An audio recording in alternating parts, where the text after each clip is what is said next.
आइए दीवाने गालिब की गज़ल नंबर 74 पढ़ते हैं। इसके अंदर दो ही शेर हैं, काफ़ी कॉम्प्लिकेटेड शेर हैं, लेकिन इस गज़ल में आपको गालिब साहब की इमेजिनेशन को और जिस तरह से वो एक पिक्चर पेंट करते हैं अपनी शायरी में, उसको अप्रिशिएट करना पड़ेगा। वो इस दुनिया में होने वाली इवेंट्स को, नेचर के फिनोमेना को एक नए अंदाज में देखते हैं और एक नए अंदाज में पेश करते हैं। इसके अंदर कोई बहुत डीपर फिलोसॉफिकल मैसेज मुझे समझ में नहीं आया। तो आइए दोनों शेरों को पहले पढ़ते हैं। तो कहते हैं, जादाए राह खुर को वक्त शाम है तारे शुआ। जादाए राह खुर को वक्त शाम है तारे शुआ। चरख वाह करता है महे नो से आगोश विदा। शमा से है बज़्म अंगुश्त तहय्युर दर दहन। शमा से है बज़्म अंगुश्त तहय्युर दर दहन। शोलाए आवाज़ खूबां पर बाहंगाम समा। तो जैसे मैंने कहा, काफ़ी कॉम्प्लिकेटेड वर्ड्स हैं। पहला शेर है कि जादाए राह खुर को वक्त शाम है तारे शुआ। चरख वाह करता है महे नौ से आगोश विदा। जादाए राह का मतलब है एक रास्ता। आप इमेजिन कर लें, path of the road, literal meaning उसका निकलेगा। तो एक रास्ता बना हुआ है, अम, सूरज के लिए यहाँ पे रास्ता बना हुआ है। वक्त शाम का मतलब है शाम का वक्त। तारे शुआ, शुआ सूरज की या रोशनी की किरणों को कहते हैं, उनका एक तार। अब आप इमेजिन करें, thread of A ray of light. चरख आसमान को कहा गया है यहाँ पे। महे नौ का मतलब है नया चांद, आप क्रेसेंट मून भी कह सकते हैं। आगोश विदा का मतलब है फेयरवेल एम्ब्रेस। अगर कोई सफ़र करने के लिए निकले या कहीं जाने के लिए निकले तो उसको गले लगा के रुखसत किया जाता है, उसकी विदाई की जाती है। वही यहाँ पे मंज़र पेश किया गया है। तो गालिब साहब ने जो सनसेट का टाइम है उसको एक बड़े खूबसूरत इनोवेटिव ढंग में इंटरप्रेट किया है। तो यहाँ पे जो चरख है, जो आसमान है, उसने एक बड़ा खूबसूरत अरेंजमेंट किया है यहाँ पे। वो अरेंजमेंट ये है कि उसने रोशनी का एक रास्ता तैयार किया है। उस रास्ते के ऊपर जो सूरज है, वो कहते हैं वो सफ़र करता है, राइट। तो जब सूरज ढल रहा है तो वो अपने सफ़र के जो सफ़र का जो अगला मकाम है, जो next stage of his his his path और हिज ट्रैवल, बस उसके ऊपर जा रहा है वो, राइट। तो सूरज ढलने का मतलब ये है कि सूरज सफ़र करता हुआ बस आगे निकल जा रहा है आसमान में, ये। और उसको विदा करने के लिए चरख ने इस नए चांद को प्रोड्यूस किया है, इस क्रेसेंट मून को प्रोड्यूस किया है, जो कि अपनी बाहें खोल के सूरज को गले लगा के रुखसत कर रहा है, ये।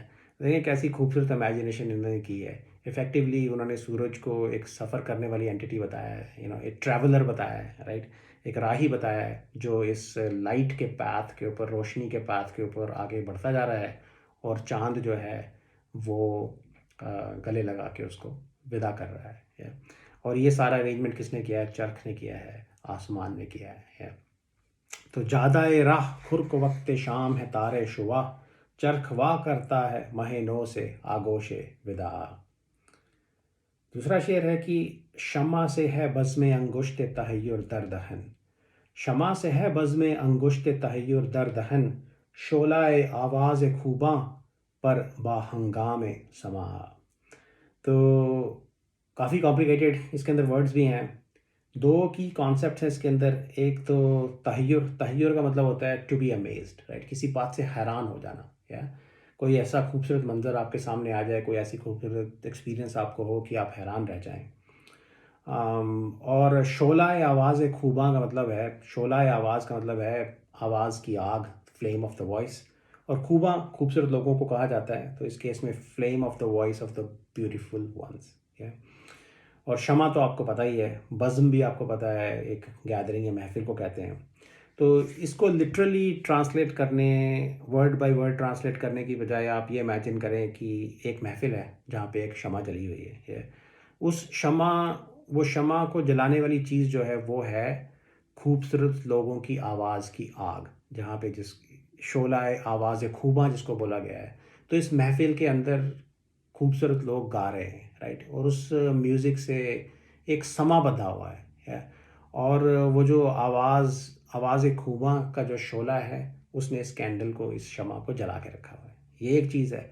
और जो उस महफिल में लोग दूसरे बैठे हुए हैं, जो इस खूबसूरत आवाज़ को सुन रहे हैं, वो हैरान हो गए। और हैरानी में उन्होंने दांतों तले अपनी उंगलियां दबा ली है। तो ये यहाँ पे इमेजिनेशन उन्होंने पेश की है कि इस महफ़िल के अंदर इतना खूबसूरत म्यूज़िक बज रहा है, इतना खूबसूरत जो है समा बंधा हुआ है, खूबसूरत लोग गाना गा रहे हैं और जो महफ़िल में बैठे हुए लोग हैं, वो इतने हैरान हो गए हैं क्योंकि आवाज़ें इतनी खूबसूरत हैं कि उन्होंने दाँतों तले अपनी उँगलियाँ दबा ली। या आप शमा को भी उँगली से कंपेयर कर सकते हैं।